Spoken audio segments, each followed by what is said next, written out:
நித்தியமாகிய மண்டபத்தில் பிரகாசித்து நிற்கும் உங்களது ஆத்மனில்தான் நித்திய எல்லையற்ற உயரிய சாந்தியையும் ஆனந்தத்தையும் நீங்கள் காண முடியும்.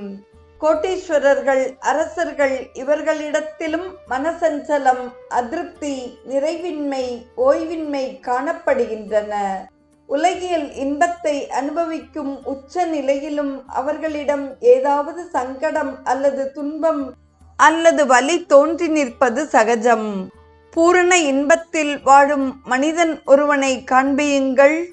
தனது இரண்டாவது மகனின் திருமணம் நடைபெறும் நேரத்தில் சில நாட்கள் முன்னால் மரணமடைந்த தனது முதல் மகனின் நினைவு உண்டாகி அவன் மனதை வதை செய்கிறது.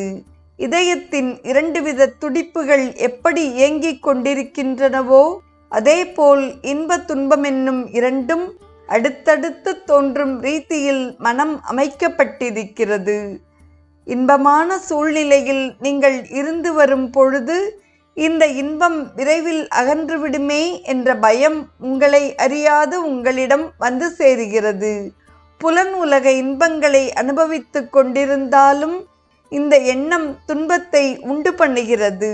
இந்த துன்பத்தை எந்த விதத்திலாவது நீங்கள் அகற்றிவிட்டாலும் மறுமுறையும் பொருள் நஷ்டம், பிணி, மரணம், பகைமை, ஏமாற்றம் முதலிய ரூபத்தில் அது தோன்றி நிற்கிறது.